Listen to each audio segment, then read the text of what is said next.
This conference will now be recorded. The first question was, what will be the recognition? The second was,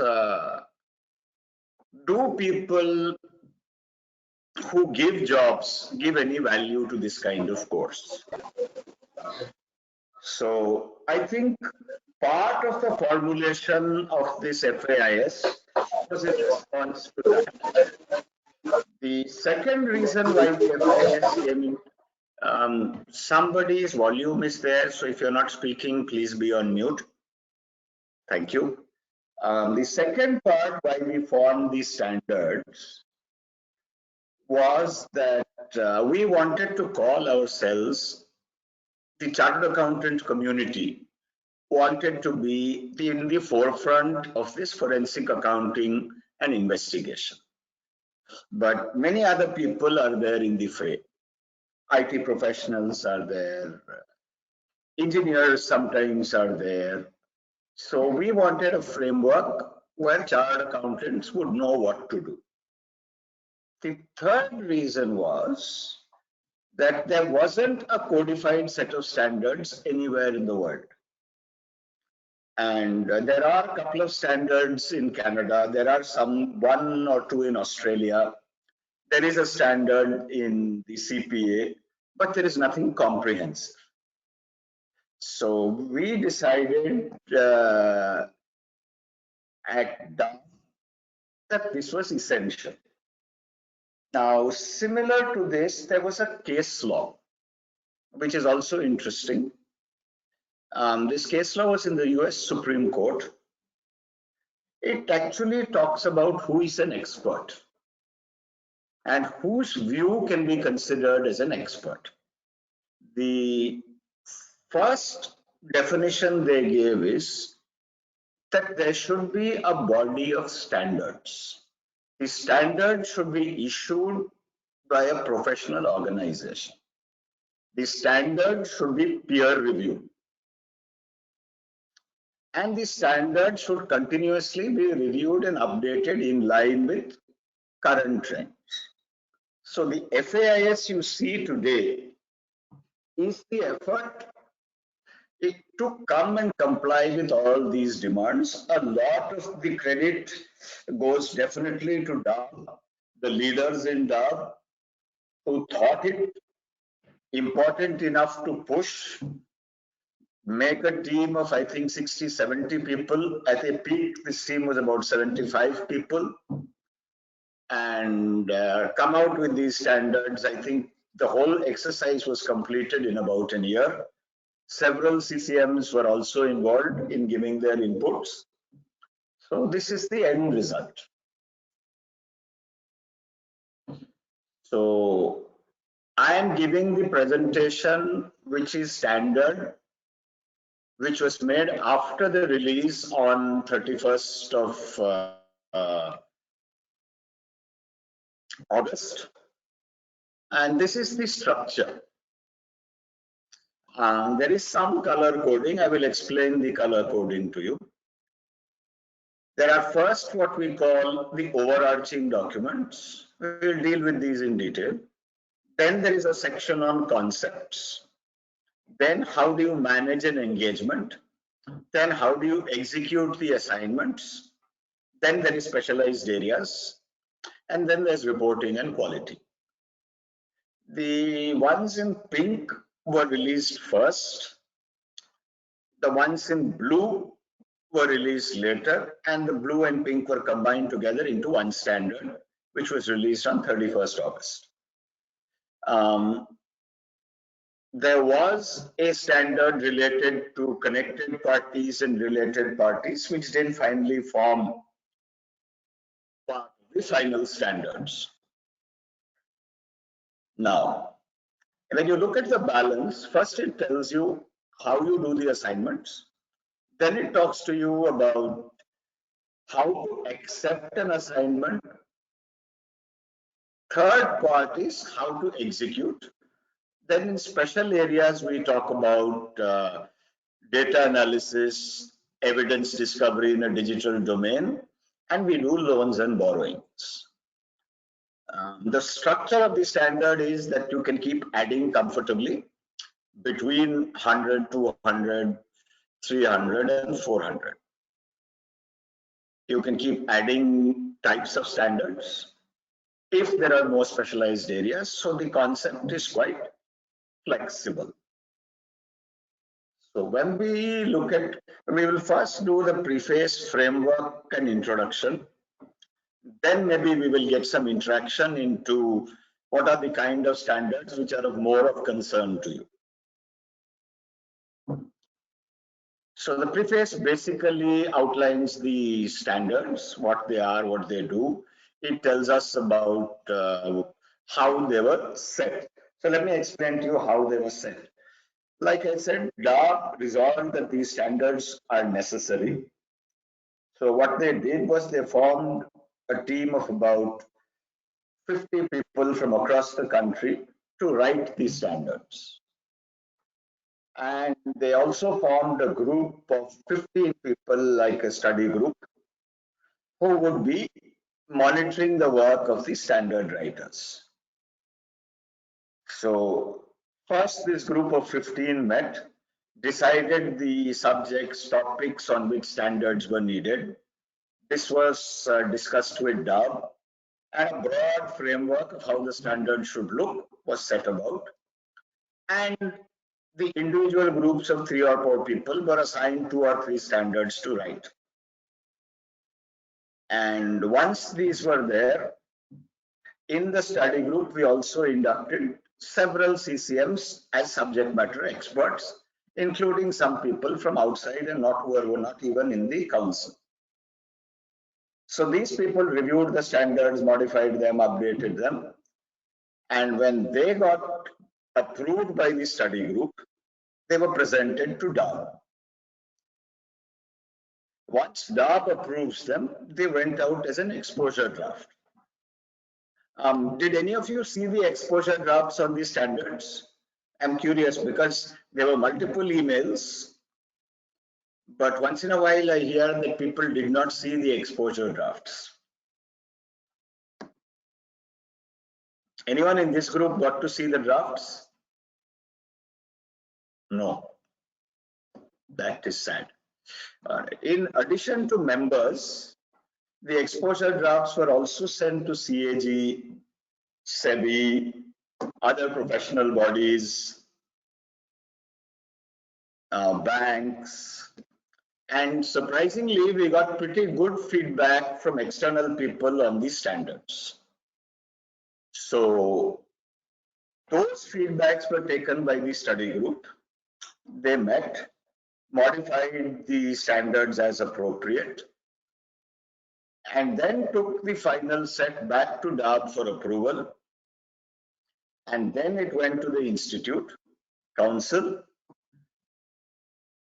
and after approval at the council, the standards finally got released. So it was a very elaborate process, and they did take feedback from quite a wide cross section of people before they came up with these standards.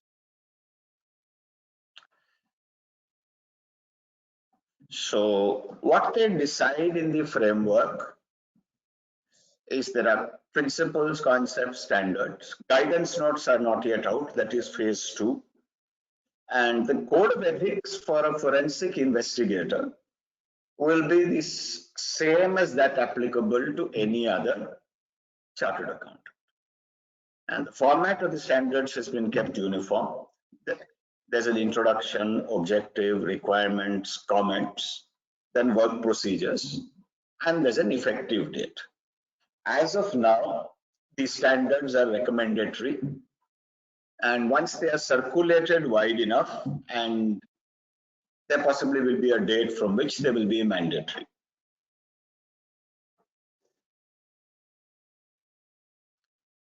Now, when we come to basic principles, they basically cover 10 concepts. 5 are what we call attributes. Most of you who have done the FAFP course are aware of the attributes, which are common, I think, even with any other professional assignment. The balance 5 are what I call conduct.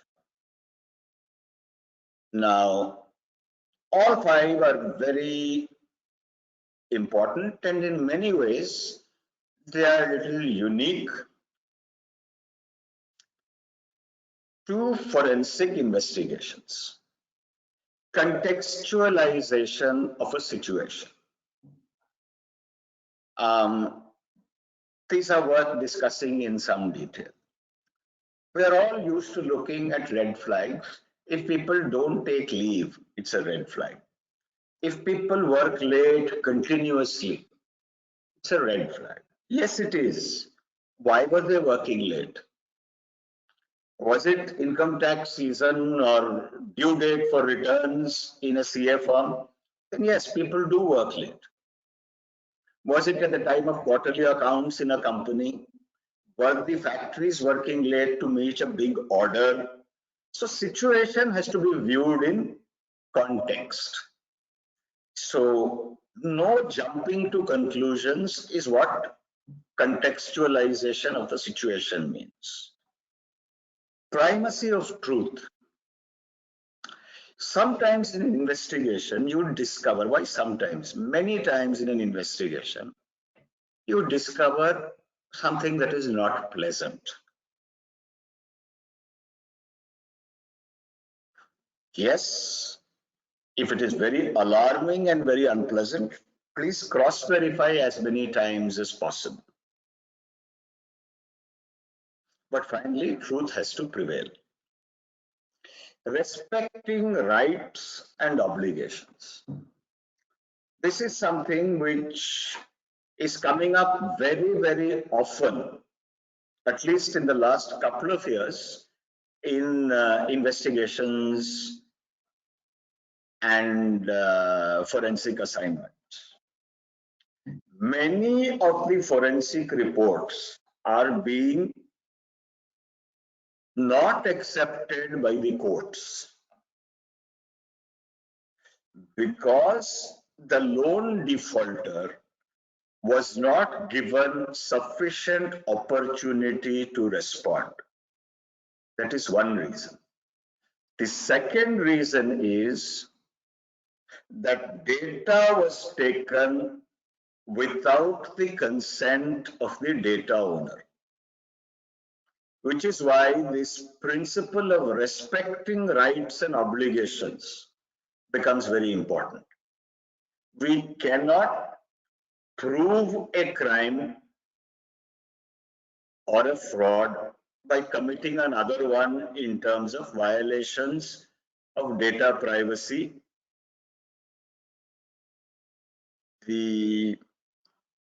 So respecting rights is important. Ninth one is separating facts and opinions. Now this is more to do with drafting of reports. I think facts are undisputed. Opinions can vary from person to person. So let's take an example. I work in a police station and I register 20 FIRs in a month. I have a successor police officer who registers 200 FIRs in a month on an average. These are facts. One opinion is crime went up with the new police officer.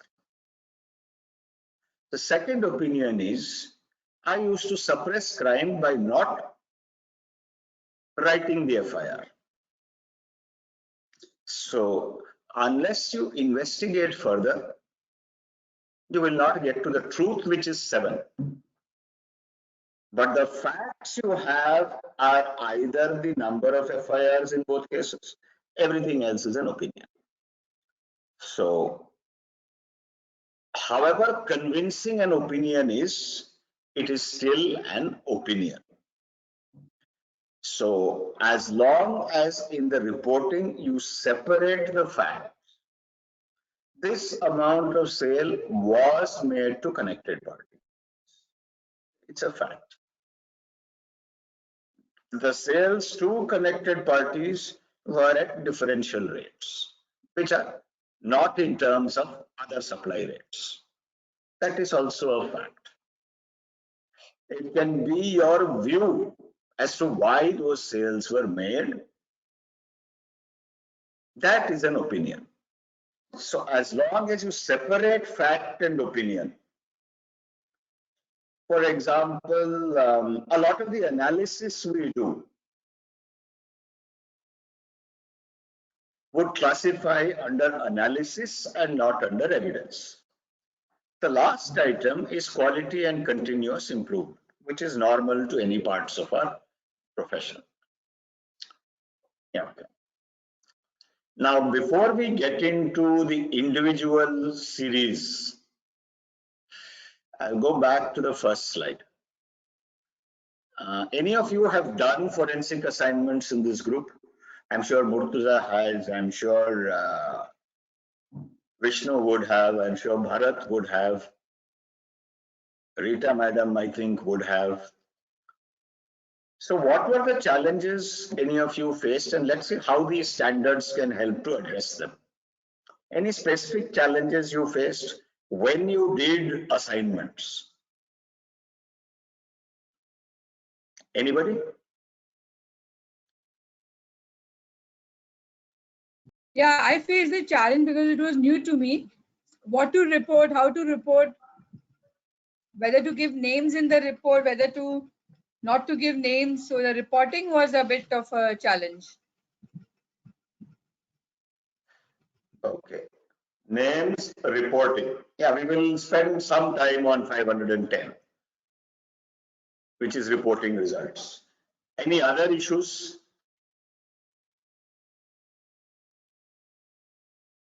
Thank you, Rita ji.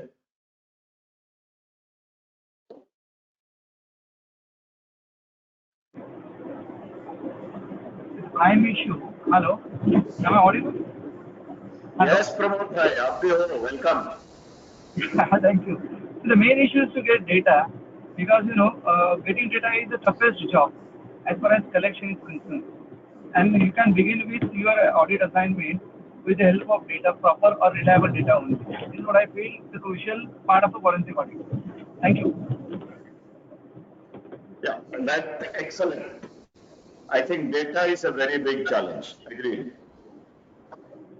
So we will talk data, we will talk reports, and बीच में I ask questions specifically, but at any other time, if there are challenges you have faced, please feel free.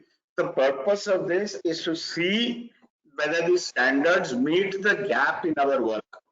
And if there is work to be done, the standards talk of continuous improvement. I'm sure the next version should take care of things which they are not doing as of now. Okay. The first thing which the standards have done, and it is there in the name, I think you would have all noticed we are not using the word audit. And that is a very significant decision taken by DAB and the council. That this is going to be an exercise which is called an investigation. It is not going to be an audit. There are two reasons to make this distinction. One is we are all aware that a statutory audit is not an investigation. And the rules that apply to audits do not apply to investigations. Similarly, these standards do not apply to audits because they are two different things. And it's worth spending some time in understanding the difference. In a forensic assignment, your evidence has to be conclusive. In an audit, you're looking at persuasive. In an audit, you're giving an opinion on financial statements. In forensic assignments, you are far more into individual transactions. So the two are quite different. And the tendency to blame a statutory auditor for a subsequently discovered fraud seems to be growing. While it is possible that had they done a proper verification of internal financial controls and stuff like that, they may have unearthed the fraud sooner. But in several cases, it's quite possible that given the sampling and nature of the work of the statutory auditor, he would have need to have been quite lucky to have uncovered the fraud. All right. Now, this standard basically says, understand what they are asking you to do. Do they want you to do accounting? Do they want you to do investigation? Do they want you to do litigation support? Depending on what they want you to do, you need to plan. And the thing I would like to emphasize in this is forensic accounting. Forensic accounting is, it has many good connotations. It's not always about fraud. Forensic accounting can be used to reconstruct accounts, let us say after a fire or damage of critical servers. Forensic accounting is used extensively in insurance, in actuarial valuations. It is used in loss estimations. It is used in intangible asset valuations. So there are a lot of good things which are done in forensic accounting. So not necessarily fraud.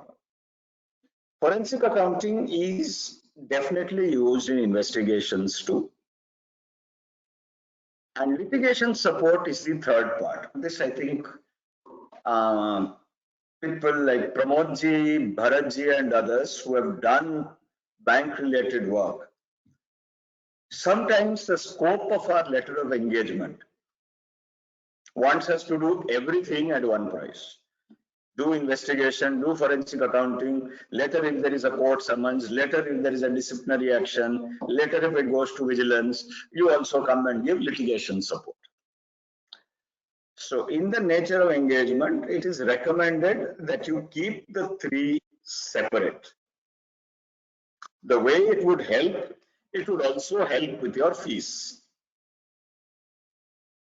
So it's much better if you understand the breakup and nature of the engagement and then come to the next step, which is understand the risk. Now, there's a lot of theory on risk. Most of you are FAFD people, so no point in repeating. But the concept of risk, which I would emphasize in this standard, is understand the industry. Is it textiles? Is there volatility of commodity markets? Is there volatility of financial markets? Is it a import substitute? So is the industry dependent on some kind of protection? Are there easing of restrictions on imports of similar products? What is the competitor scenario? Is it a high capital intensive kind of industry? So understand the industry related risks. And this usually requires a lot of effort. For example, textiles, steels are all basically commodity markets. And now in addition, you have the pandemic related risks, the recovery risk, the turnaround risk, the logistic risk. So the risk is very important to understand. Two elements. One is the industry risk. We talked about the industry risk now. Second is the fraud risk. In this particular type of industry, which processes are more liable to fraud? Is there a lot of cash transaction? Are there a lot of inventory movements? Are there very large transactions? Do a small number of vendors account for a large number of transactions and things like that? So one side is industry risk and one side is fraud risk. Separating and understanding the two is very important because most of the times when we investigate, the company has gone bad. The company management says it went bad because COVID was there, markets were bad, foreign exchange fluctuation impacted my earnings, legislation changes made me a problem. So that is on one side. Once you have understood those, now you understand the fraud risk. That is the element of this standard. Then there is laws and regulations. For example, in banks, you should know about the RBI Master Circular. You should know what IBA wants. You should know what are the banking related rules. If it's insurance, it is separate. If it is stock market, it is SEBI. If it's foreign exchange, it is something else. If it's transfer pricing, it's something else. So if your industry is governed by a particular legislation, awareness of that legislation is important. You need not be an expert, but the awareness has to be there. Expertise we will come to in a little while. Now, this is a new standard for most people. Applying hypotheses. So let's look at applying hypotheses. And the only way to do this is with an example. Now, let us say that we are appointed. Yes, please.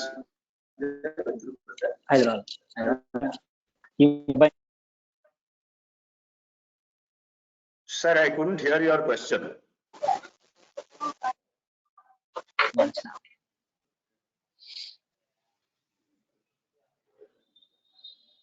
Somebody had a question. I heard a voice, but I couldn't hear what they said.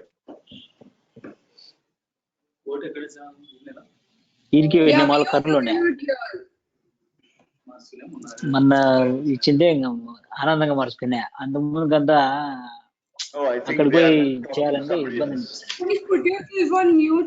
15 లక్షలు కూడా తీసేసి 24 లక్షలు అవుతుంది యాక్చువల్గా.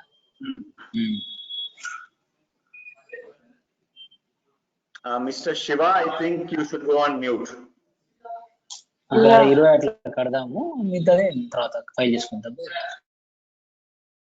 Subhashi, can you put Mr. Shiva on mute? చెప్తాను. I think admin can do it. చెప్తాను నేను.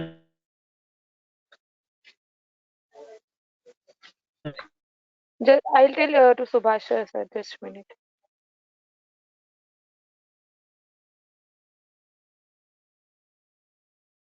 Yeah, okay, it stopped, so we can carry on.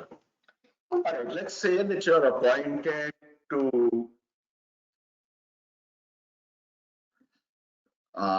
investigate a textile company which has not paid back its loans. అదే కదా యాక్చువల్గా నేను అట్లా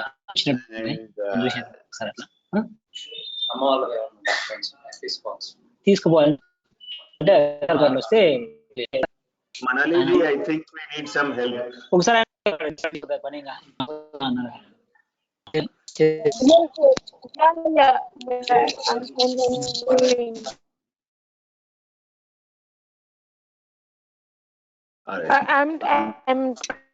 I've messaged Mr. Subhash. I'll just call him if I have the number of Mr. Shiva. Okay. All right, so let's say you're investigating a textile industry which is unable to repay its loans. Now it has become an NPA. They are defaulting regularly, and you are asked to look at whether there has been any diversion or siphoning of funds. It is the straightforward thing which any bank asks us to do. Whether the promoters have put the money they were supposed to put, for example.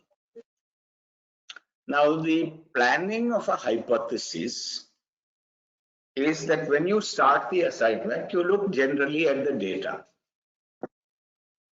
And after you look at the data, you make an assessment. You think that either there is a... Thank you so much, Manali ji. Oh, I think he's gone unmuted again. So let us say you look at all the data and are of the view that there hasn't been a fraud. The textile industry went through a very bad time. Let's say during the period under review, which is 15 to 17. Machinery subsequently became a very much more modernized. So they are not able to compete. Smaller mills had a tougher time with larger mills coming.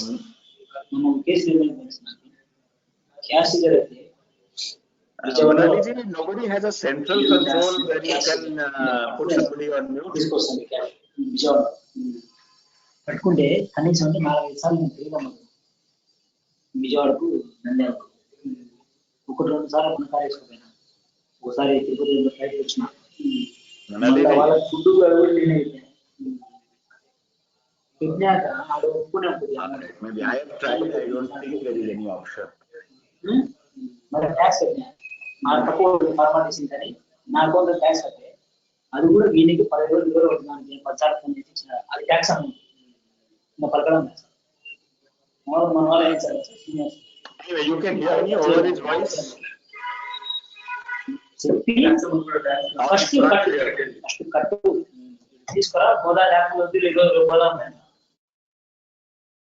Can someone in the group tell me whether you can hear me above his voice or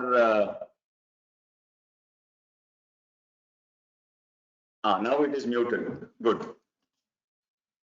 So one is the textile industry per se did badly.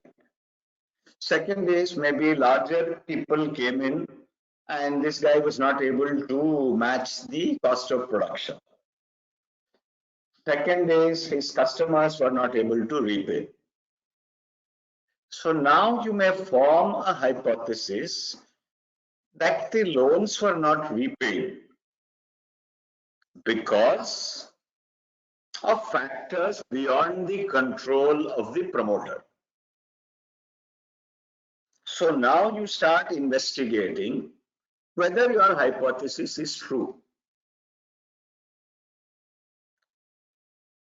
It's a very standard way of doing not only forensic investigation, but it's also a standard research practice to start with an assumption. Now, while it's a very scientific method, there is one flaw with hypotheses. Okay, someone says that the voice is not audible. Is it audible to everybody? Yeah, we can hear you clearly. Yes. Because someone told me, I think someone said it's not audible, so I just wanted to check. All right. So someone tell me, what is the issue with this hypothesis? It's very, very good because it gives you a system in which to work. So there is a disadvantage with a hypothesis. Now, what is the disadvantage? Practitioners should be able to tell me. And we have to be careful not to fall for the disadvantage. We are human beings. We tend to get attached to our hypothesis. If you thought the promoter is a fraud, you start believing he's a fraud. If you think that he was not fraudulent, you start believing that gradually. So what happens when you believe? When you believe, you tend to ignore evidence which doesn't support your hypothesis, which is why there is part 3. Your hypothesis needs to be flexible.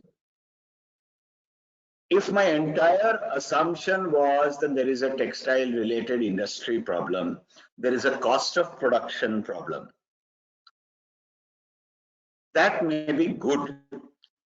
But if in the course of validating that, I find that particular raw materials are bought at far higher than normal prices, it means there is a possibility other than my hypothesis. So you should be flexible and open to modify hypotheses if you discover new facts. Now, this is very important.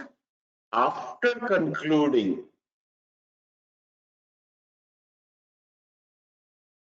you have to prove, disprove, or not prove. Now, this is where I guess people like Pramod and others will also react. We have put this prove, disprove, or not prove. The banks are very interested in conclusion. But in the standards, we have said that if the evidence is not enough to prove or disprove your hypothesis, we could not prove it is an option. Now, I understand that when this standard was developed, that debate also took place. And we will come to this in another standard. But the general consensus was that we should not mandate a result. One of the reasons is the issue which Pramodji raised. Sometimes you don't have enough data. We will come to data. Any questions on the introductory standards? If those are done, we'll move to the next set of standards.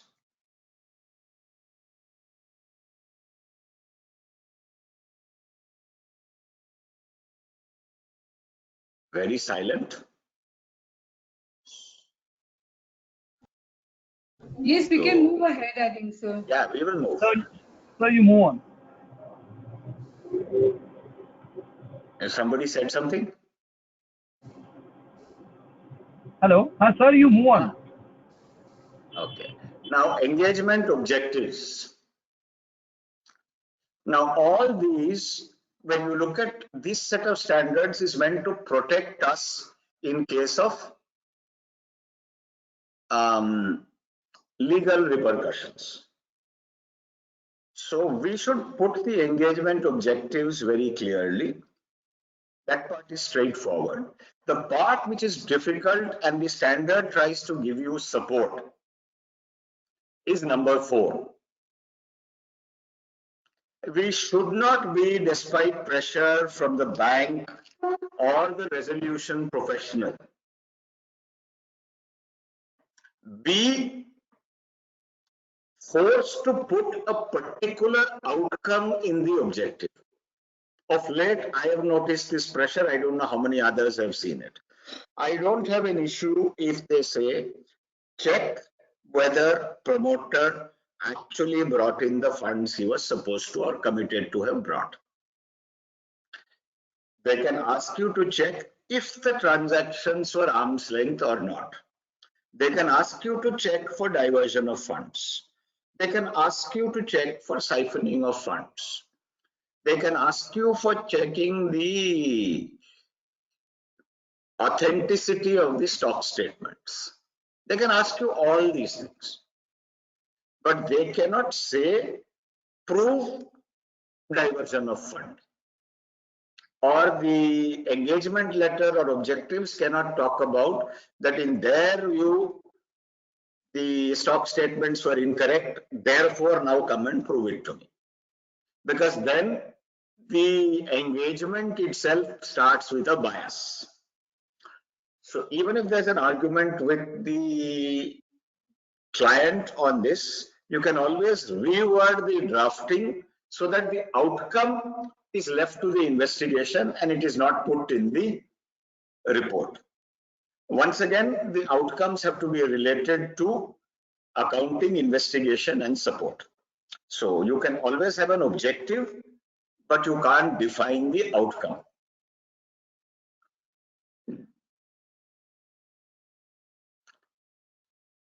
So you can check for all the items which are written there. Manipulation, money laundering, license fees, related parties, and all these things. You can investigate complaints, you can investigate corruption, you can interact data theft. These are the possibilities. But do not bring them as a conclusion. Then the other area which is coming up, which is why we got it covered, is what is called litigation support. So either you can be a fact witness, an expert witness, or sometimes even chartered accountants are used for arbitration or alternative dispute resolution services.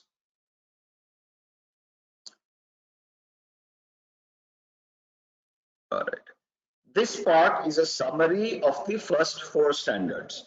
Understand the risk, understand the law, understand what is applicable, check your skill sets, do your due diligence, and then come into acceptance. And in the acceptance, the other area which is important is identify the stakeholders and get a broad agreement on how you will communicate. This is another area very challenging in investigations. We are appointed by a bank or a resolution professional, but our entire dealing is with a client. The client expects to be told everything at every step of the way. If you do not tell them, they do not give you data.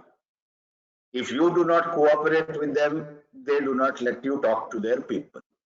It is part of the challenge which I think with Pramod Shindeji was referring. It's one part of it.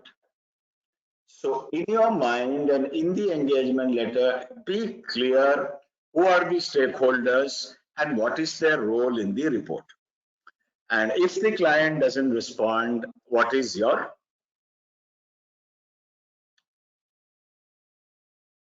recourse? So now we'll come to Pramodji's question. Many times in ITC particularly, the company doesn't exist.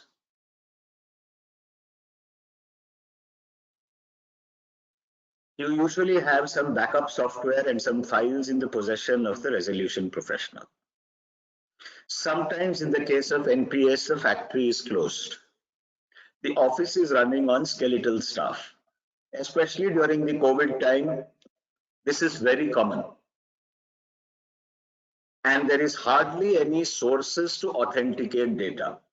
In the FFD course, we tell you so much about hashes and algorithms and all those wonderful, beautiful things. But in real life, sometimes what you face is a closed factory, 4 computers, 2 things which are supposed to be backup of the accounting system, and maybe 5 or 6.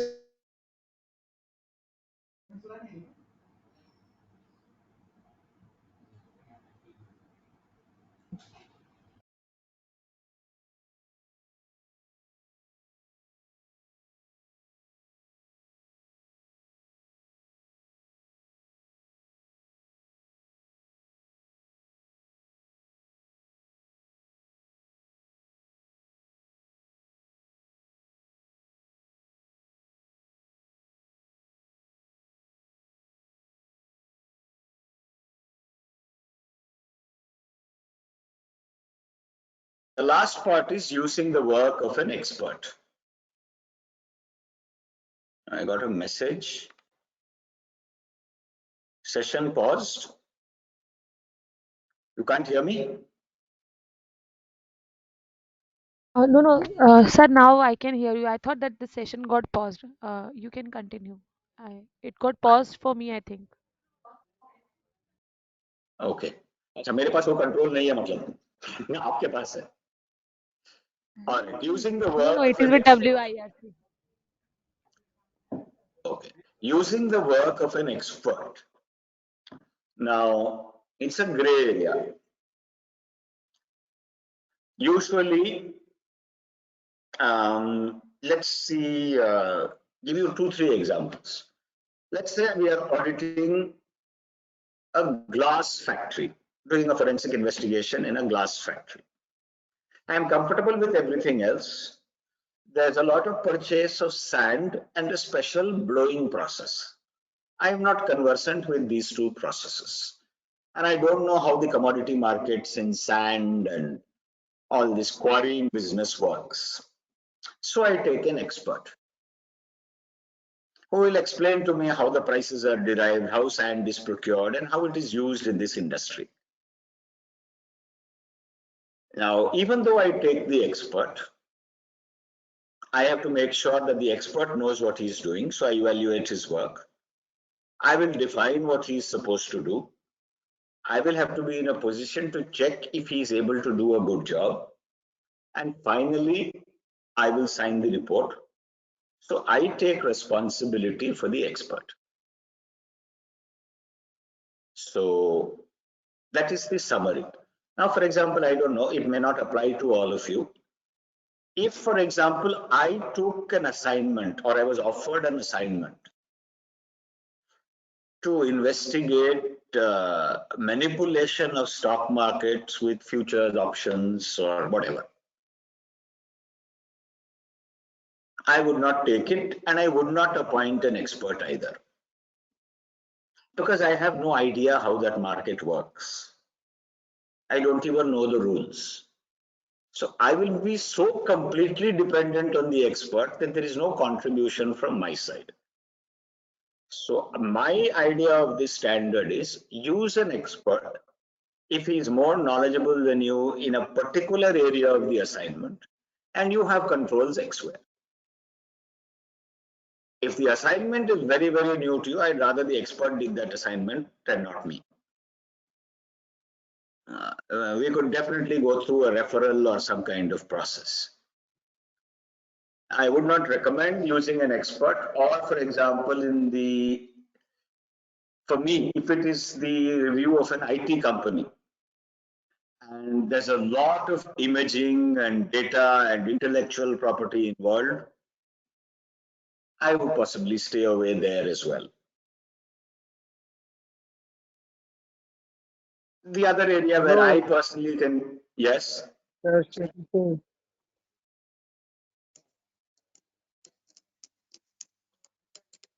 I'm sorry, sir, I couldn't hear you. सब हो जाएगा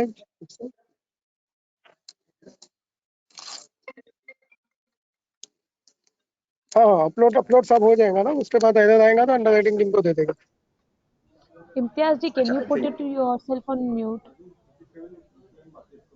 I request the members to put themselves on mute if they have no query or can't. Okay.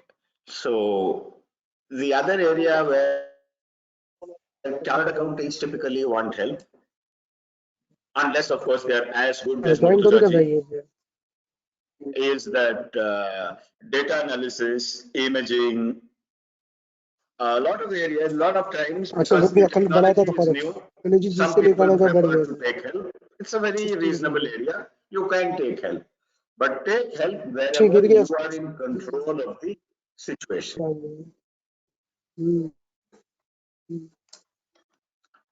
Now, engaging with agencies. So engaging with agencies is good. And if Pramodji is there, I'm sure he can actually do this with expertise. A lot of work is done by us or available for some of us chartered accountants from EOW, from the police, from corruption related cases. And we are required to provide assistance. बाद में कुछ ना कुछ जुगाड़ कर देंगे petrol गाड़ी के लिए हम लोग 2020 तक तुम्हारे को इलेक्ट्रिक कार कंपलसरी कर देंगे, तो पेट्रोल वाले से पैसा मिला उनको। I think he can't hear. Imtiaz जी आप प्लीज म्यूट पर डाल सकते हैं अपने आप को, आपका phone. There is a disturbance sir. Subhash ji, can you put mister Imtiaz on mute? Yeah, I think he's on mute now. Subhash आप हो वहाँ पे? सुभाष आप हमें या तो एडमिन राइट दे दीजिए ना। Imtiaz has put them himself on mute now. He is on mute, so that is taken care. Subhash ji आप हो वहाँ पे? I am messaging him but Mishra ji कौन है? सुभाष मिश्रा है। सुभाष Manali, को मैंने मैसेज किया। why don't you call Subhash and tell him that? Yeah, I need the admin access at least in that case. Manali आप उनको कॉल कर लो और बोलो कि आप एडमिन दे दो या सबको म्यूट पे डाल दो। Sure. Sorry Shailesh ji, please continue. Yeah, not a problem, sir. होता है, अपना ही है। Yeah, right. ये इतना rigid rule नहीं होता है Vishnu ji. We didn't start this off with that view. We thought we started that we will interact freely, but in fact, on the subject is preferable. नहीं वो इंटरेक्शन है, बट डिस्टर्बेंस आता है तो Disturbance we don't want. Interaction on the subject is absolutely free. So please don't force everybody on mute or something. If one or two people are there, maybe someone who is attending can have the admin rights. That makes it easier. Yeah, I meant that only. Admin right ले लो, सबको mute पे डालेंगे, but we can unmute them again whenever we want. ऐसा, not the other way around. Alright, very good. So don't mute everybody. If somebody is talking outside the matter, उनको mute कर दो. Correct. So we are not disturbed. Yes, sir. Alright. Yeah, I was saying that actually in this area, Pramod Shildeji has far more experience than me. I will be talking theory. So when you're appointed by one of these agencies, could be CBI, could be EOW, could be police, could be anti-corruption, then your role is completely different. You have to understand what the agency expects from you. And there are also laws and stuff which affect that agency. The other work which is affected with the agency is, usually in such cases, the agency takes control of the evidence. So you have to be very clear in how you hand over your evidence to the agency, and it should be recorded very clearly. So when, yeah, we will come to that when we do the reporting, sir. But it's a good point, I will keep it in mind. So when you deal with an agency, the other mistake some of our friends make is they think that they are the agency, which is not right. We work for the agency. So in some matters, it's important to have a member of the agency when you are carrying out some parts of the investigation, especially evidence collection and things like that. So please make sure that when you work with the agency, you take care of the touch points, what areas you can work independently, where you need their help, and how they keep you aware of the work they do independently. Otherwise, working with agencies can be very challenging. And like I said, Pramodji has done this quite often, and I'm sure when he comes, he can throw some more light on what are the practical issues which they face. Sir, you are carrying on correctly. You are on the right path, and I don't think I need to, interfere in between. Go ahead, sir. No, sir. I'm saying you have understood all these challenges. What to do with the evidence, whether they will take your evidence, whether they will blame you after taking the evidence because you did not hand over. All these things they do. Yes, so exactly, that's what I'm saying. You are on the right track, and that's why initially I started with getting data. It's the challengeable job. Working on it's a different thing, but getting reliable and accurate data, that's the most challenging part in forensics. This is what I personally believe. Absolutely, sir. And even when you get it, to maintain the chain and everything else is also challenging because a lot of us don't do it in our day-to-day work. Second part is communication. Yes, sir, sorry. No, sir, communication is, yes, Pramodji. No, sir, please continue, sir. Communication is another very challenging part, so we decided to put in a standard. And in this standard, we talked of two people, only two. One is the person who appoints you, and everybody else is the rest. So with the primary stakeholder, you define your frequency, you do what you want. Now, we understand that investigations are confidential. We understand that your methodology is confidential. But the person who appoints you also requires to be informed on progress. So, one of the key matters we say is where appropriate. So the definition of appropriate stays with the professional. And the recommendation is that communication with public or media should be avoided by the professional. And again, we divide this into two parts. We will come to the two parts. One is essential matters and the other is significant matters. Essential is scope, methodology, application, support from stakeholders, engagement fees, reporting, and formats. Significant. This is where we cover the issues which some of you have raised. Reporting the hypotheses, lack of cooperation, not getting data, suppression, repression of facts, conflicts of interest, data damage, and finally, and it is not an exaggeration, it happens, safety or life-threatening situations. In such cases, my advice, if it is there, if you think there's a possibility,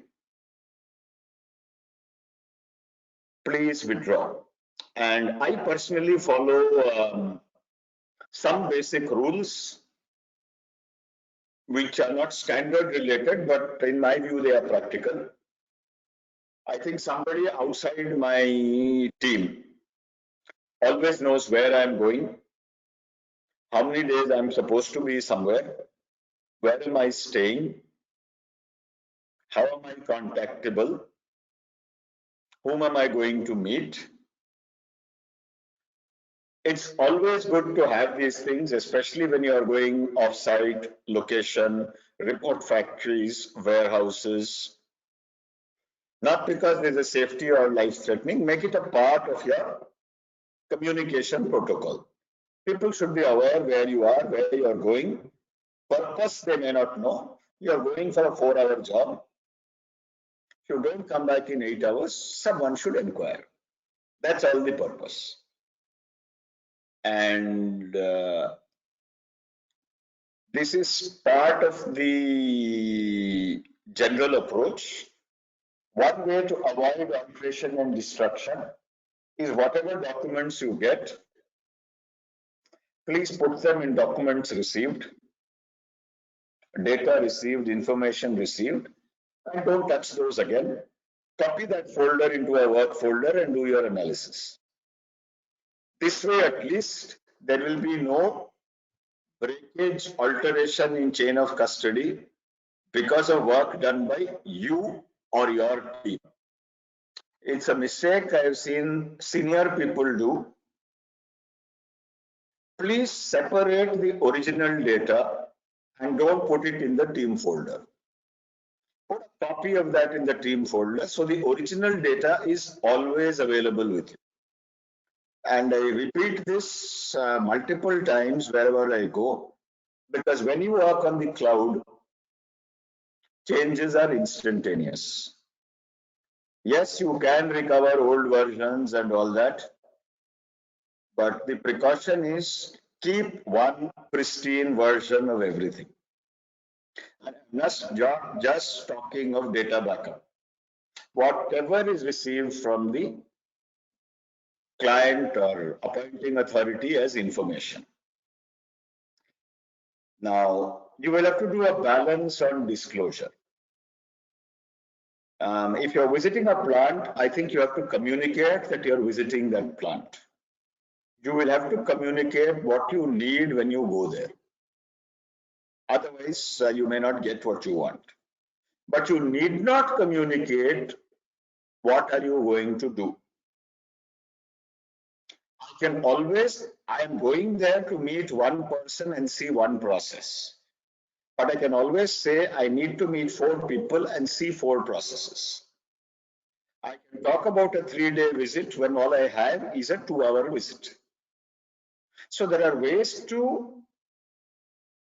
communicate what is essential and not disclose what need not be disclosed and which will hamper the investigation.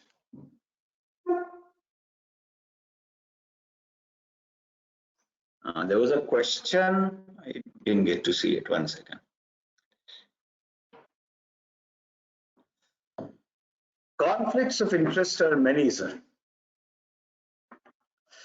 Conflicts of interest are number one, we can talk about one of the investigator. There are conflict of interest in many, many sides. 2 is of the appointing authority. 3 is conflict of interest in the client in the course of his business. Now, conflict of interest when we work. I have seen instances of people who are doing loan monitoring also being given a forensic investigation under a related firm, for example. Now, ideally, you should not take up the assignment. The conflict, in my view, is that strong. Sometimes we are asked to do stock audits where the bank is already in the advanced stage of restructuring the loan and almost everything is decided. So your work is a formality. That is an easier kind of conflict of interest to deal with. There we put the facts on the table. The bank has to deal with its conflict based on our report. Now, the conflict of interest of the client is the hardest. And that I will take some time. One is normal related parties defined in the Companies Act. There is a conflict. There is a recognized procedure to evaluate arm's length pricing. There usually are transfer pricing reports. Now,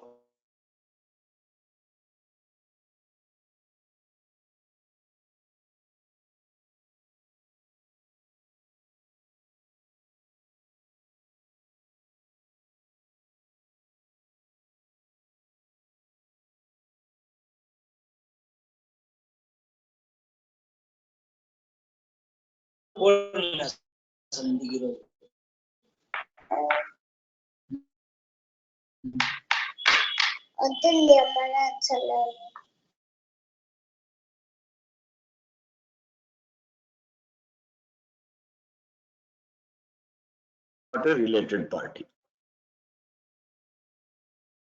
because there is no relation. So which means our investigation has to be far more far-reaching. We need to look at names. We need to look at employee masters. We need to check the directors of the companies with whom these people deal and see if there are commonalities. The advantage we have is a lot of the only information is available in the public domain. And the second way you can identify conflicts is in the area of pricing. One fortunate matter is that wherever you deal with commodities, commodity prices are available in the public domain. So to a large extent, you can get some validation to see whether the conflicts of interest are addressed or not, and the pricing is reasonable. So go a lot in terms of commodity pricing for transactions from parties with potential conflict of interest.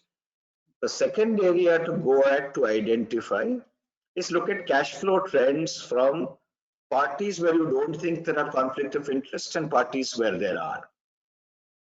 If the cash flow turnaround is much longer in the potential conflict cases, you have an area for investigation.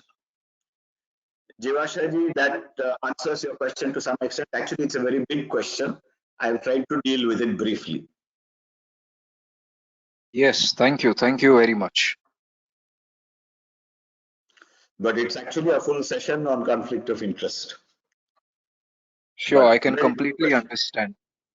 I can completely understand, but very well summarized. Thank you. Thank you so much. Thank you, sir. All right. Now so far we understood the assignment and we planned the assignment. Now we go to execute the assignment. So when we execute the assignment, the first part is planning.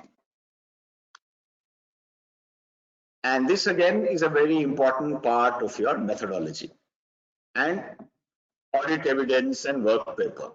We understood the risks, we've addressed the key risks, we've taken different parts of the hypotheses, we've decided how we are going to test it, we are who is assigned which portion, how do you identify and disclose what you discovered which did not match the hypothesis, have we discussed with the stakeholders, have you understood what technology we are going to use, is it simple, is Excel good enough? Excel actually is good enough in a lot many cases. Only at this stage, look at the volume of data, look at how much transactions and how much analysis you need, and you can actually say Excel is good enough for our work. If this database is slightly larger, my technology limitation is with MS Access, and most of what I have done, I have been able to do with MS Access. If it is more complex and you need to work directly with the ERP, then I do have people who help me with IDEA or other such software. But in the plan and in the approach, make it clear how you've done the analysis. And that is the work methodology. And here again, given the nature of the assignment, stakeholders may only need to know on a need-to-know basis. And when I say need to know, there is a right to respect the rights and obligations of the stakeholder. There is also a responsibility that we arrive, if you looked at the basic principles, I have to arrive at the primacy of truth. So there is external sources available to me. MCA data. I need not disclose those to my stakeholders.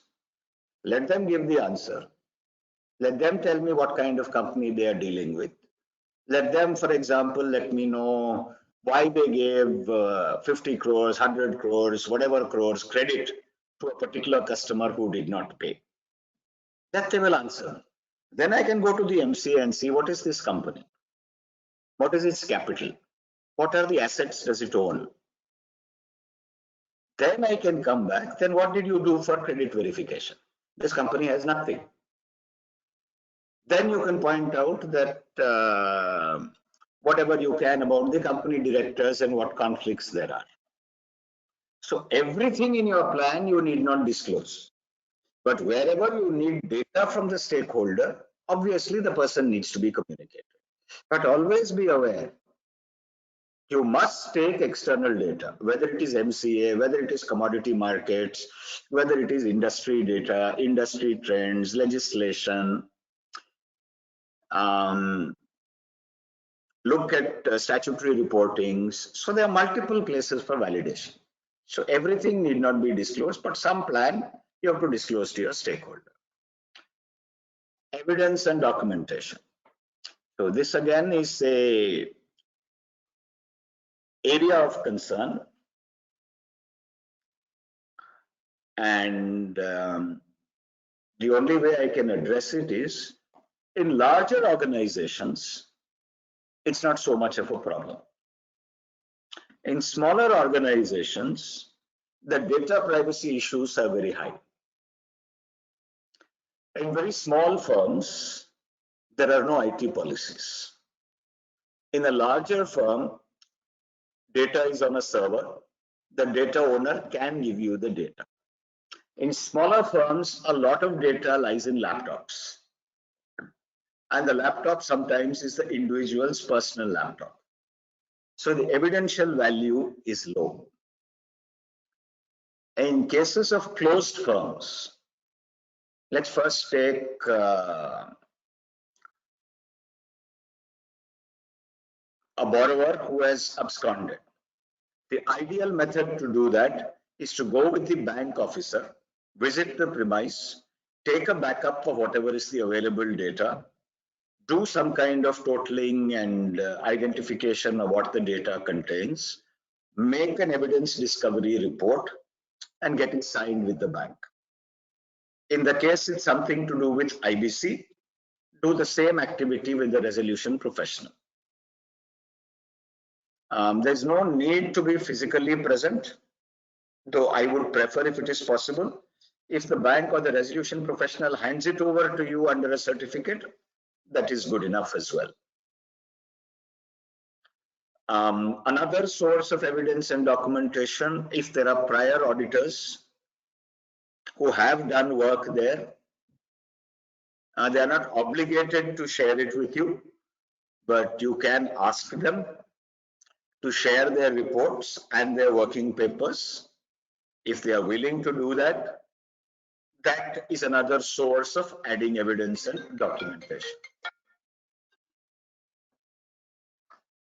So there are multiple ways, and of course, like I said, there is MCA data, there is commodity data, there is GST data which should be available, there is tax reporting data which should be available, there is tax audit data which should be available, statutory audit reports should be available, and they are generally published.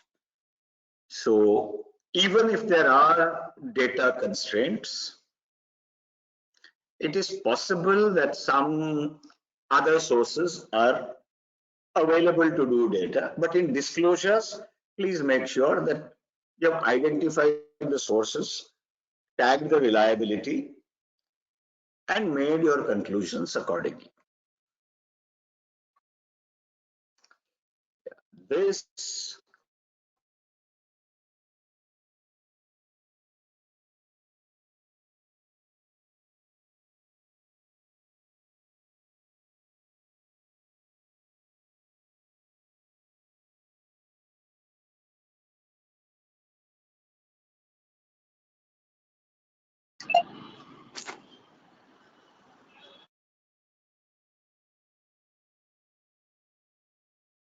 We are not able to hear anything, Sailesh bhai.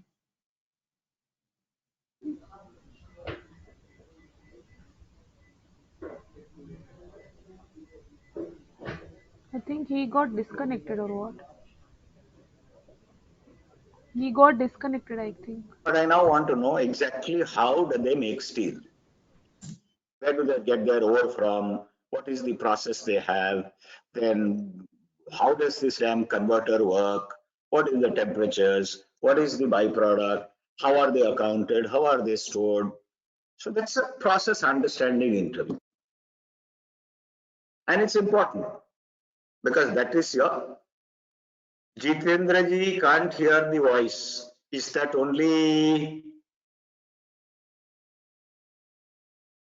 No, Sailesh, I think in between you got dropped off, so nobody could hear. I think now we are able to hear you. Yeah, now it is okay. We are able to hear Him you. or anyone else? No, we are all able to hear you now. Yeah, okay. Thank you. In between, I think there was some. Yeah, he's also able to hear me now, so it is good.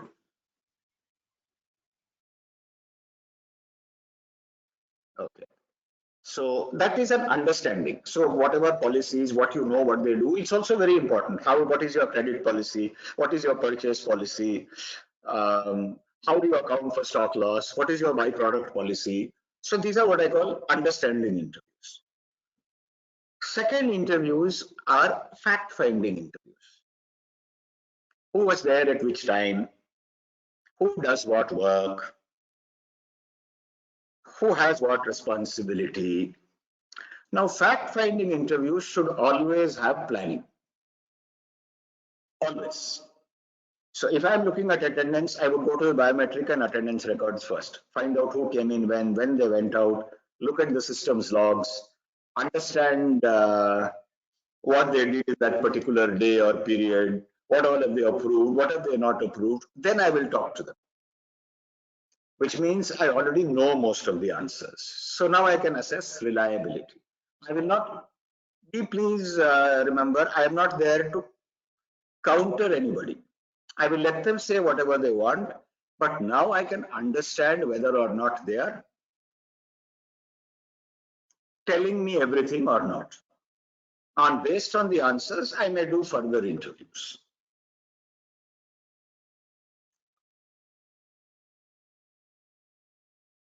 Then my third category of interview is what I call an opinion interview.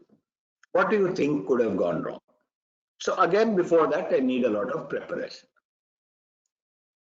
in terms of what opinion I want, how I want, and all that. Only if it is done this way can interviews be used as a evidence. Now, 2 or 3 more precautions in interviews.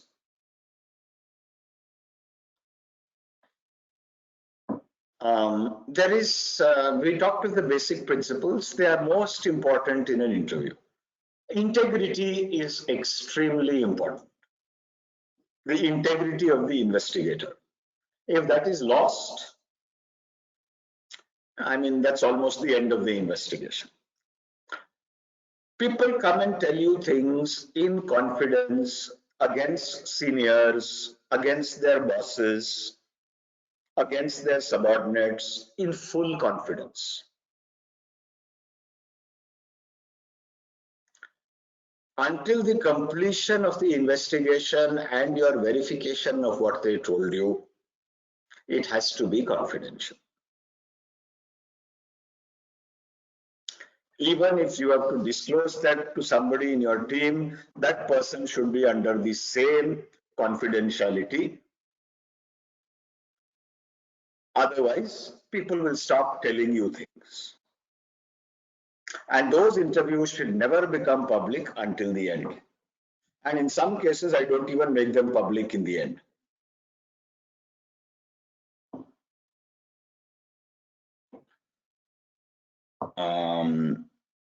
The other question on interviews is, you can't record with somebody's permission unless you have permission.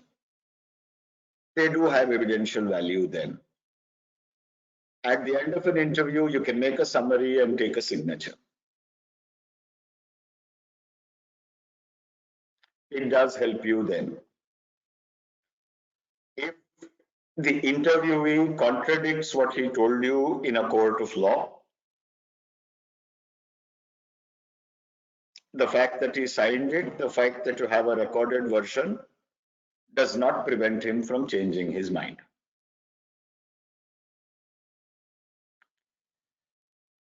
In fact, recently the High Court in the Aryan Khan case has ruled that even a confession given to the NCB, unless repeated in court, is not valid. So, if that is the case with any confession in a police station, unless recorded in a magistrate's presence, is not valid. So, whatever you do, it may not be valid in a court of law. But you will have to take whatever precautions possible. And by precautions, I mean, if there's a lady, keep a lady in the room. If you're interviewing a particular community, make sure the panel of interviewers is not completely from another community. If you're talking to for example, if you're talking to largely unionized people, make sure because their duress and pressure are very clear. It's possible. So make sure people of their group, one representative at least, is present to make sure that the interview was fair. So you can at best try and make sure that your things were fair. And one way to do this is to remember the interview is a place where the other person talks and we listen. Sometimes we make the mistake of talking too much. We are talking to him not to explain what we know, to hear what he says. And most of the time, the interviews, I don't use as evidence, I use them as leads. They tell me where to go and what to look for. The only interviews I use as evidence personally, and they always last, is what is the process. I will talk to the procurement manager on the purchase process. I will talk to the sales manager on the credit process. We talk to factory managers on production process. We talk to treasury people on their investment process. We talk to traders on their trading process. Have it documented. If there's a company document, compare it, and then say, you told me this is the process. This was not followed. Why? So those kinds of things will last the test of time. All right, this is standard. We will not spend time on this. We will spend a little more time on reporting.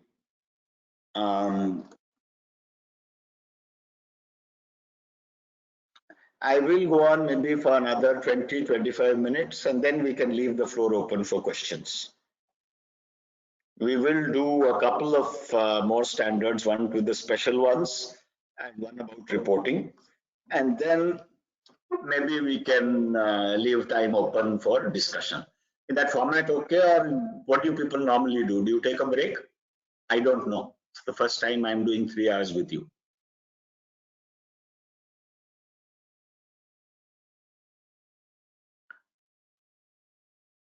Vishnu or Manali? It's up to you. Yeah, it's okay. Up to you. Like we can have a 5-10 minutes break if required. Since it's a 3-hour session. If you want it continuously, you can have it that way also. It's flexible. I can do continuously. I'm saying, what is your structure, boss? You do it continuously, we'll go continuously. No issues. Yeah, members can suggest. Do members want a break right now, or shall we have continuously? Because we want a break is a logical place before we go into special assignments and reporting. Members are very quiet, Murtuza. Since it's quiet, we'll move forward. Yeah, sure. All right.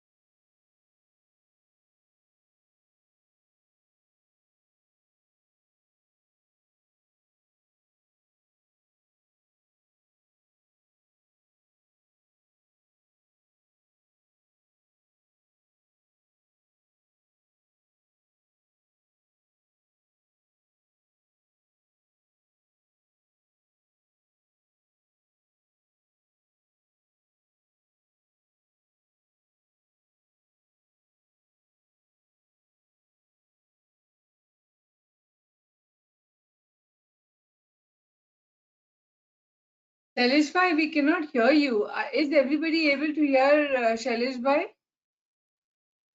No, at the No, moment we cannot no. hear. Sailesh bhai. Yeah, we cannot hear you, Sailesh bhai.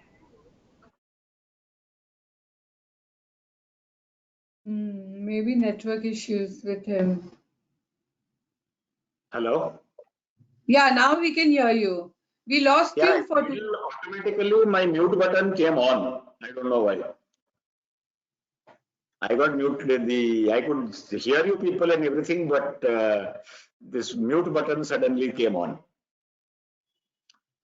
Anyway. All right, so we are talking of conflict, so maybe I'll repeat once. The conflict is you're paid by somebody, but your duty is to somebody else. Like it is a normal conflict for us. We are paid by the management, we report to the shareholders. We are paid by the client, the tax audit report is to the income tax. So similarly, you could be paid by the client, you could be paid by the CBI or the EOW, but your duty is to the competent authority who's hearing the case. Could be an arbitrator, could be a judge. So that's something which is important. And the second thing is testifying is a very serious business. So even if they expect you to have expertise in that area and you don't have the expertise, please feel free to say, I do not know. Perjury is not a good thing.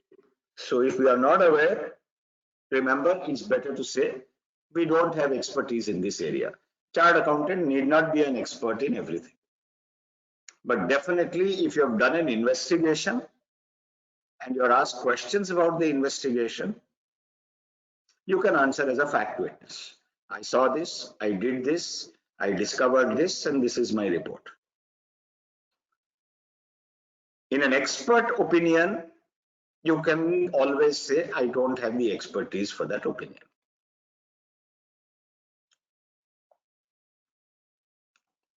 All right.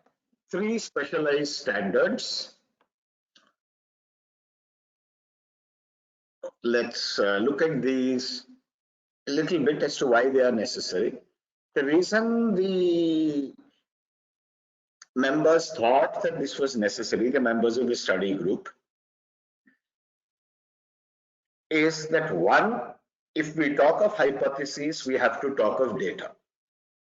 And the data in support or against the hypothesis has to come as part of the report. That is number one.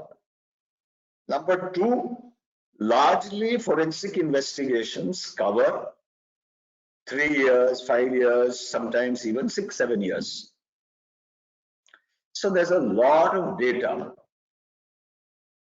So you should recommend what are the pre-processing steps, what are the boundaries, what are the tests you did for the validity of data, and things like that. Then there has to be integrity. You should be able to recover the data. It should be maintainable after so many years. And the largest kind of thing which people debated is what we call the test of reproducibility. Now, there is an extremely important concept which this standard brings. For example, this is the key test for admissibility in law. If I take a blood test for sugar in the same method, let's say HbA1c, in 2 labs, I should get similar results.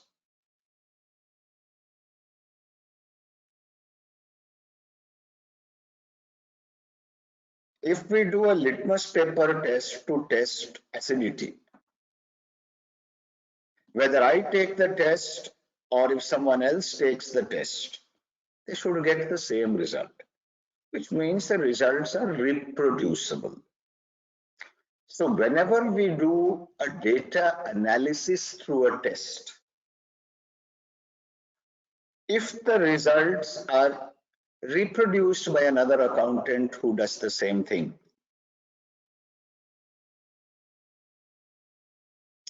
then the chance of admissibility in law is much higher.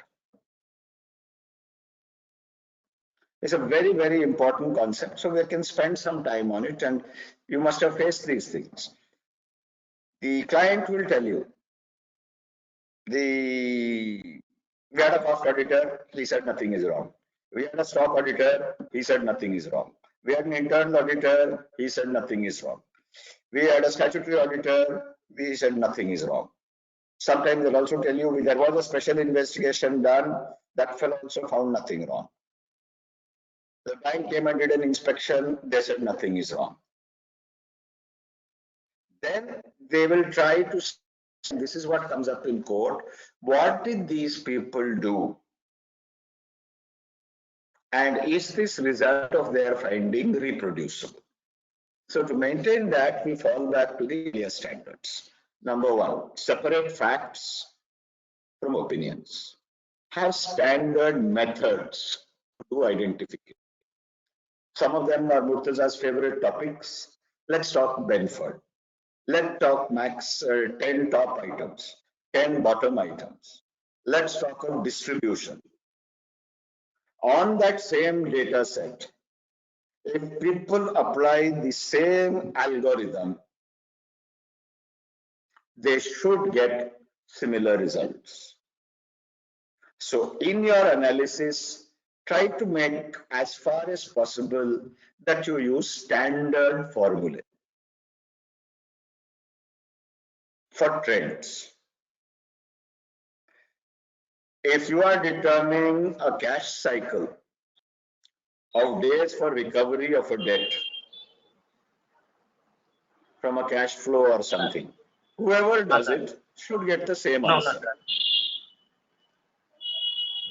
So that means the test of reproducibility. The next part is digital domain. Yep, 3 people have unmuted. Please mute yourselves, or the admin can mute. Yes, Murtaza, I'm doing. Sachin, Hita and Sachin, yeah.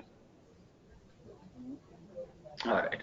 This part again is the standard is pretty clear, but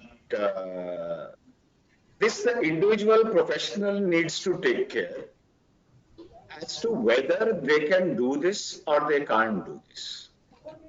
Now, digital footprints are available in networks, they're available in routers, they're available in audit logs in systems, they are available in biometrics, they are available in browser histories, they are available in internal networks, and the entire digital domain comes to multiple linkages. Today you have bring your own device thanks to the pandemic. A lot of people work on their own devices from home. A lot of them work through some kind of key. Now, all right, thank you, Manaliji.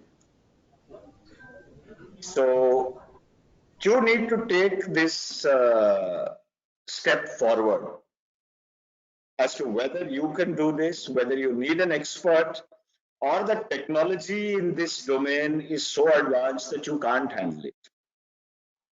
The standard gives you a lot of clues on what you can do with respect to the digital domain and how you can do custody, what are then about data privacy laws and things like that. So if you have the basic skills, the standard will help you. Now the last of the special ones is loans and borrowings.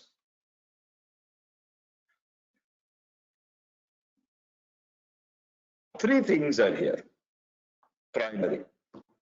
We are not dealing with banks here. So the loans and borrowing standard doesn't only talk about loans and borrowings from bank. The standard is broader. It can talk about anybody. You could have borrowed from anyone.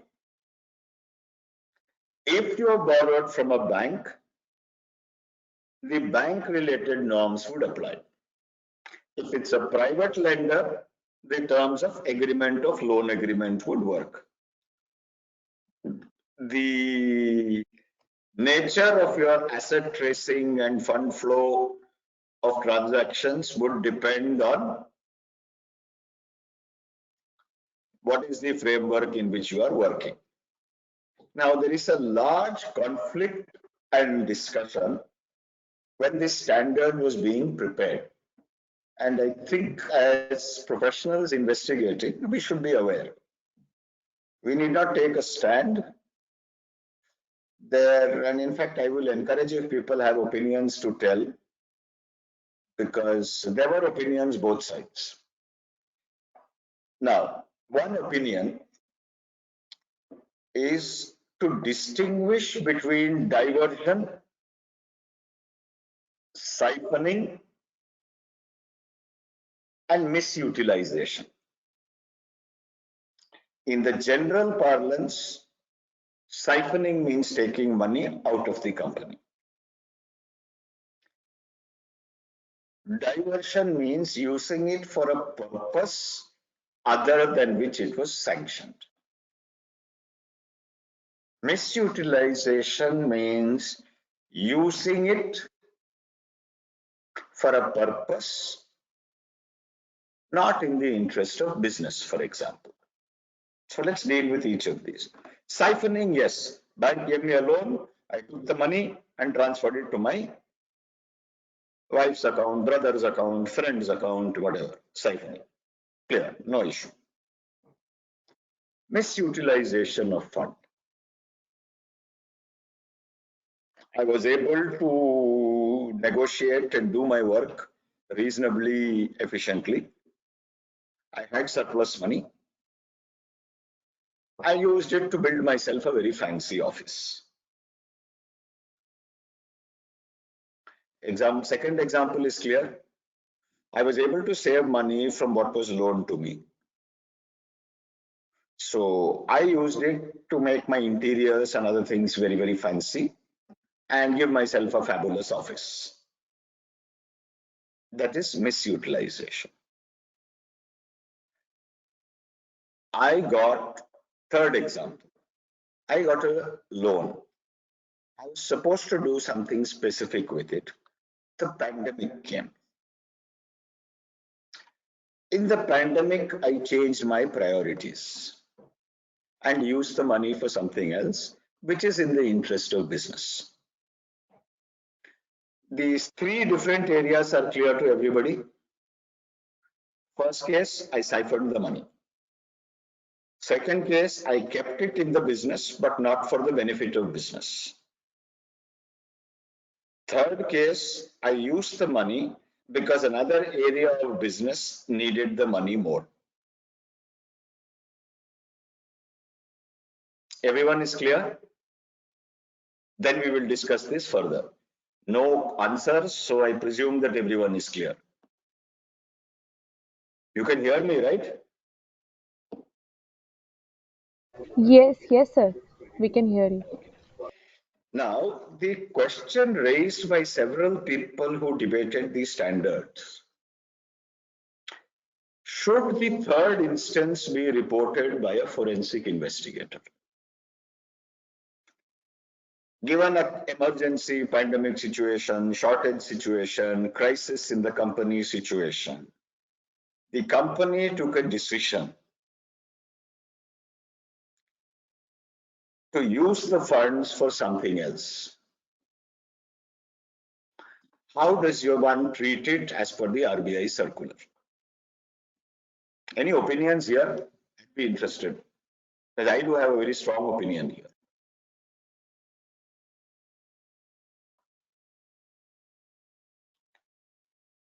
Several professionals and industry experts felt that it should be viewed leniently.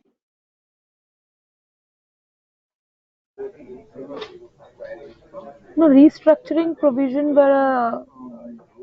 came, right? Even RBI during the COVID time came up with many guidelines wherein Even they have given 20% additional funding to their working capital limits. So you say we should be favorable. Yes. Any other opinions? But not to everybody. Favorable, I mean, be favorable not to everybody. Those whose repayment capacity is good and are paying well, in those cases we can make it favorable. But if the repayment capacity is not there, they're not paying, then no point giving them additional funding. Sailesh ji, so here basically leniently or not leniently, it is not up to us. We are supposed to report. Then it is the agency job to see whether how to treat them. Whether they are used for the interest of business, but for a different purpose, maybe. But then we have to report it. No? Leniently or not, we are not taking anything leniently or not leniently. Bharatji, I agree with you 100%. This is a temptation which banks, this basically came from the banking representatives and industry representatives who looked at these standards. My personal opinion, that decision is of the appointing authority. I will tell him, this was the reason you sanctioned the fund. This is what was used for. The explanation given by the borrower is this. We have reviewed the explanation and find it reasonable. However, it still remains a violation of the term of the loan. Yes. A decision has to be taken by you, no matter how justified it is. In my personal view, the borrower should have told the bank or the lender, I am doing this, it is an emergency. If they did not do it and did it on their own because they could not communicate, we should report it and leave the decision to the lender. But we should clearly bring out that the borrower explained he did this situation was like this, the factory was almost shutting down, they had to get this raw material, we verified the stocks and found a crisis, he appears to be saying the truth as per the records we saw, balance you take the decision. But don't ever get pressured into taking a decision which a company or somebody else should take into our court. That is what I would recommend to any of my fellow investigators and chartered accountants. Many times the banks and the appointing authorities try to put their words in your report. I mean, this is one example. It is a challenge. We need to argue, we need to put our point of view, but in the end, we cannot do their work. So, Bharatji, I agree with you 100%. And loans are actually very far-reaching. And it's not limited only to diversion. Documentation, whether the securities offered do exist, whether falsified documents were there, whether new loans were restructured, all those kinds of things include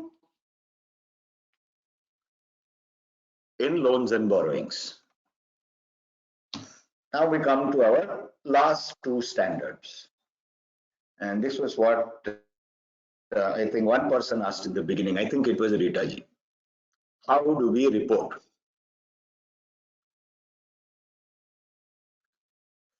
So let us see how we report. One is we have to give a report. Two, the standard does not prescribe a format, but it tells you that you should say what is your approach, what is your evidence you have collected, what methodology did you follow, what is your executive summary, what are your detailed findings, any disclaimers and issues, whatever, assumptions. Now, when I talk of reports, I will ask you to keep in mind 4 things. One, limitations in terms of data, which we discussed, what you got, what you didn't get. Second limitation is in terms of the tools you used. If IDEA has certain limitations, if ACL has certain limitations, if you use mobile data or any email analysis tools, use Oxygen or whatever, all the limitations of the tools you used are the limitations of your report. That is one. Second is, if there were places where you did not visit, if there are documents you know exist and which were not given to you, those should come out. So that even if they are highlighted at a later time or found at a later time, you are covered saying you are aware, but these people didn't meet you or you didn't see this. The last part, 6 and 7 are very crucial. 6 is, don't express an opinion or pass a judgment. This is a place which, again, we got into a lot of conflicts with some of the external agencies that reviewed this, but they were unhappy. But I think in the end, the people who were in charge of this decided that we cannot give an opinion. Giving an opinion is either of the disciplinary authority of the organization or of a judge. We are an investigating authority at best. So we can place the facts. Now, the way you can place the facts is a matter of English. So maybe we'll give an example and we'll close with that, at least what I have to say with that example and the next couple of ones. All right, before we come into conclusion, where you could not complete the report for whatever reason, after working on it for some time, it has happened. Do provide why you could not complete and what you have done so far. And a reasonable time frame is what you agree with about. Now let's come to a particular case which will answer Rita Madam's question to some extent. Rita Madam did an audit. She investigated me. I was the purchase head. Rita Madam found that I had misused my position. She found that I had authorized payments for material which were not received. She found that I had paid higher rates than were normal for particular items. She has also found out that this was with particular suppliers. She has worked with top management to get interviews of these suppliers. Under pressure from the management, the suppliers have testified that they have paid me money. They have given the details of the money paid and the dates of transfers. They have shared emails from me asking for money.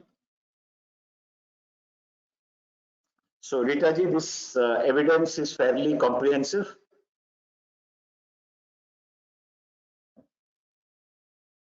To establish beyond reasonable doubt.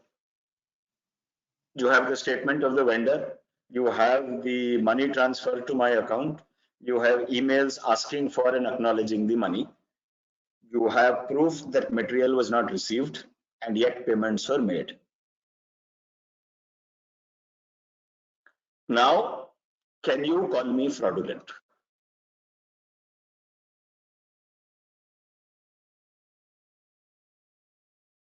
Yeah, like the point number 6 is the question. That you mentioned, that the report shall not express an opinion or pass any judgment. I don't think so. We are allowed to pass a judgment. So what do we do? So what we do is make use of fact.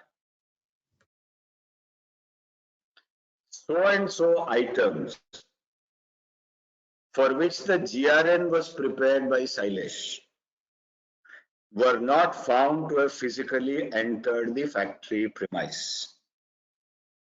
Payments against these items which were not received were made to the vendors.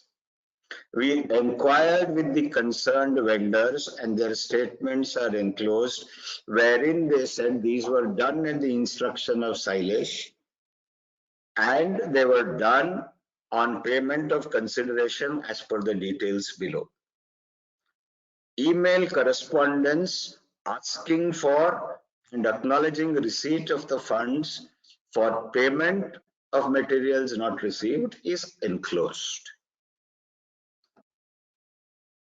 We therefore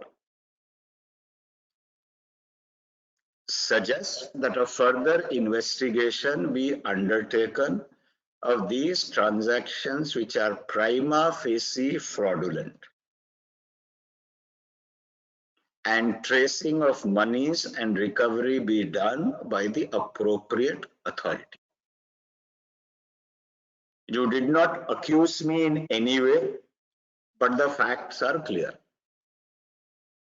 And the bank would also be happy. But don't take personal accusations. Don't call somebody a fraud. Put the facts together. If you are taking simpler cases, these people owed such and such, which was written off.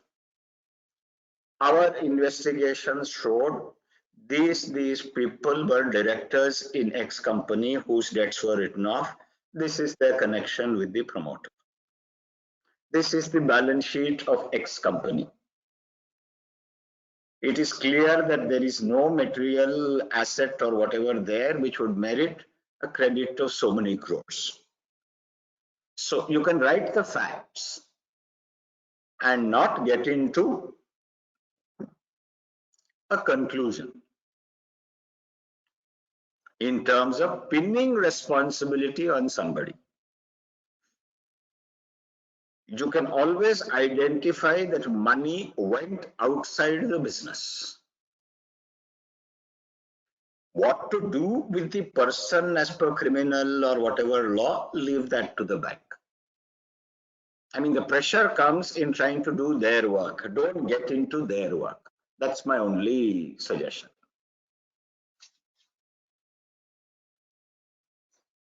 If there are any, the other is a quality standard,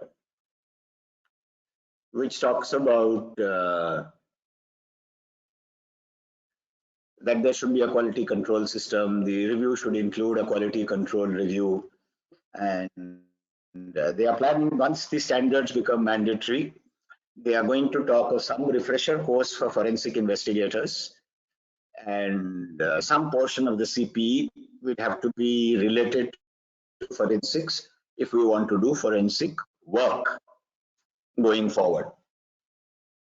So at 30,000 feet, that's a general overview of the standards.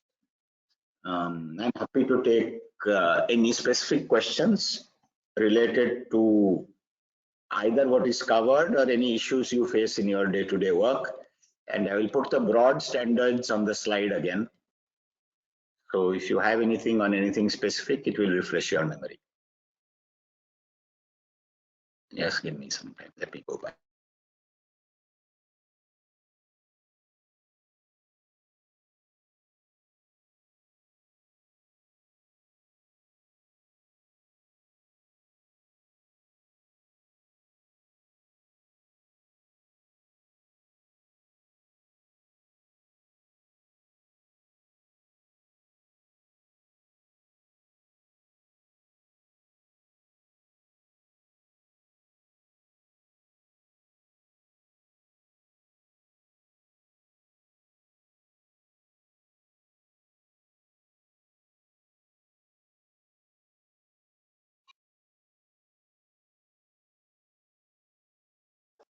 Everybody is able to hear Mr. Sailesh Cousik? I think he has lost his network. I'm not able to hear. Correct. Yeah, he's back.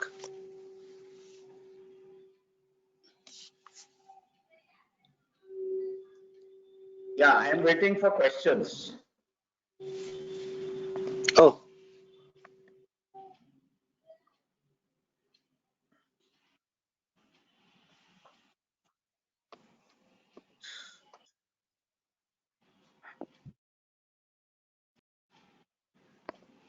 This work in progress standard related and connected parties, they would be, whatever comes out will be basis the Companies Act, am I right?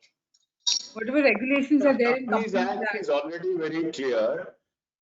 That is why the standard did not come out, even though the exposure drafts and all were done.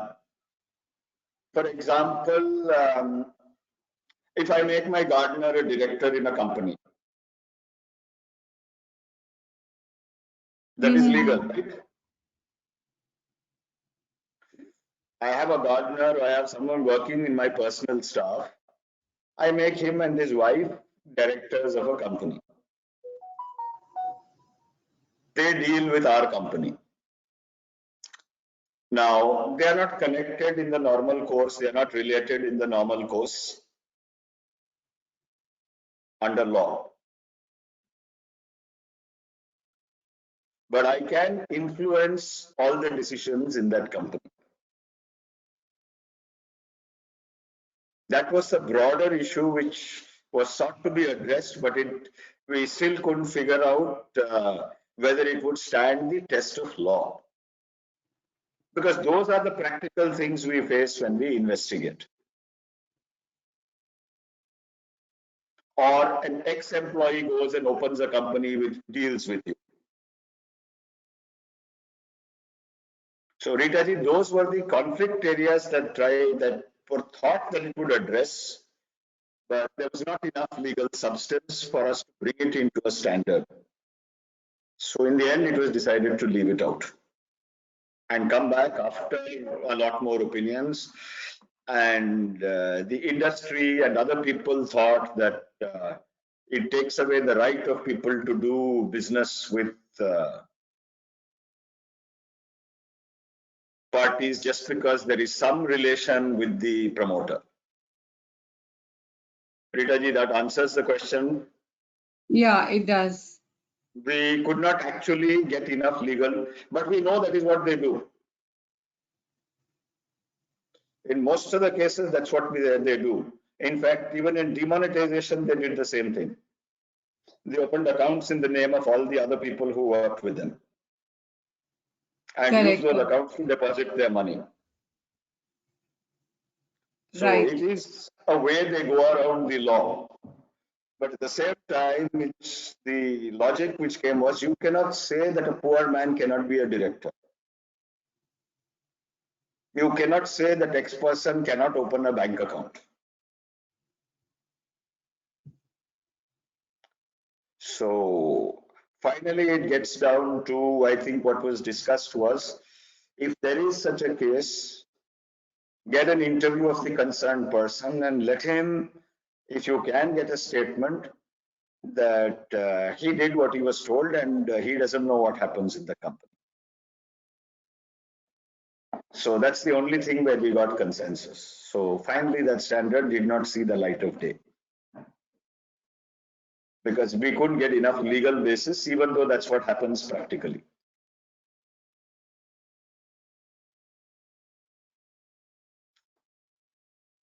But will this come out or it won't? No, now it will not come out until the next version of standards comes or until some amendment is made. Because we can't put it in a standard that an employee cannot have a company. That means we are assuming that it means that it is misused. So it's not possible. So we decided, it was finally decided not to have a standard and stay with the Companies Act for related companies. We can't go beyond the Companies Act. Sir, can I ask one counter question? Yes, sir. What is the international practice so far as these issues are concerned? See, international practice we follow transparency in ownership. In the sense that suppose I have established that there is the personal staff of the promoter who works at his house. That person is the director of 5 companies with whom the promoter's company has substantial dealings.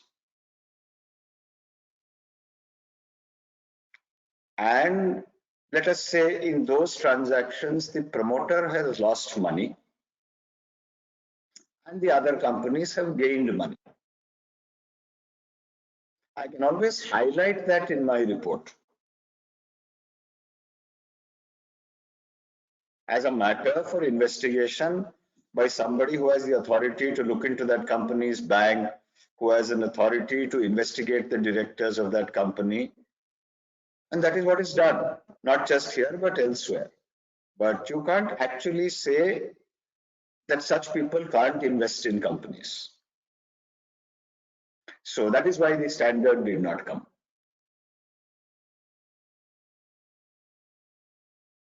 But the transparency is a recommendation internationally that who owns the company, go behind the veil in case of fraud, find out connections between the companies which deal with each other, check for arm's length transactions, check if they are in the normal course of business. All that is yes, but internationally, even the related party definitions is still relatives because you can't go further even in law.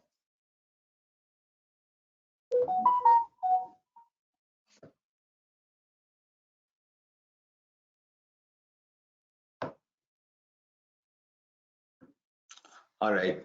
If there isn't anything else, Manali ji, Vishnu ji, we can close.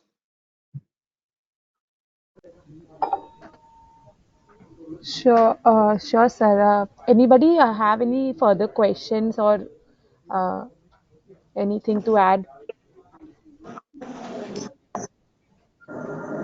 Vishnu?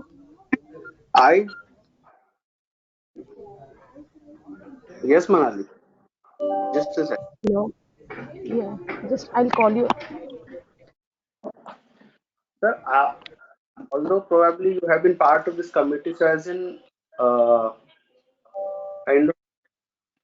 of I would say suggestion, what you think are improvement required in the standard going forward? What are the areas that we think, okay, we should add in the standard? I think we did whatever we could. Right. Now they are recommendatory. This phase is for people who are part of it to go and explain it to as many people as possible. Right. There are going to be conflicts. We have seen the conflicts even while making the standards. The banks and authorities and industries view it differently. Right. The CAG views it more differently. They all want it to be conclusive. You should write. And those kinds of conflicts are going to continue because the banks are more and more insistent. In fact, IBA has given a letter that a report has to be conclusive. Okay. And they make that as mandatory. The challenges are the banks still use the word audit. And they do not say that they will still give you the assignment as an audit. And Right. personally, I have seen a conflict that they are not willing to change it to the word investigation. So these are the kinds of challenges we need to work with as a CA community. It's not going to be quick because banks inherently have their own challenges. as most of you who have done work with the banks know. Number one, the person who gives you the job in the stressed asset branch is not the guy involved in the account. Most of the time, the guy who gave you the job is not the guy who receives your report. Right. Absolutely. So we can do standards, but practically we are going to face those challenges. And we will have to find a way around it. The standards are made to give you a document to say this is how we are supposed to work. Right. Beyond this, we can't do what, even if you want us, we cannot do beyond this. That is number one. And we are also explaining to them by giving you a methodology. We are telling you how we analyzed. We're telling you what tools we used. We're telling you how we validated hypotheses. We are telling you our communication protocol. We're giving you our report in a recommended format. So when you give us an assignment, this is what you can expect, and this is what we give you. That's the message we should be doing. Absolutely right. I think questions. Anyone else has a question?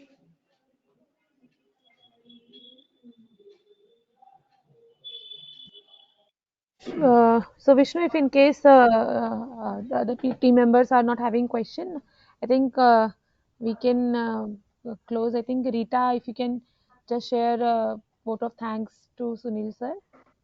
Yeah, sure, Manali. You all are able to hear me? Yes, yes. Loud and clear. Yeah, thanks, Sailesh bhai, for the wonderful explanation given to the standards in a very lucid and a clear manner. You gave very relevant examples which helped us to understand the concepts easily. Thanks for removing your precious time and looking forward to hear you again on similar topics and areas. Thanks a lot. Thank you very much. Pleasure was mine. Thank you, everybody. Thank you, sir. you very much, sir. I think, yeah. Oh, bye. Bye. Thank you, everyone. Thanks, everyone.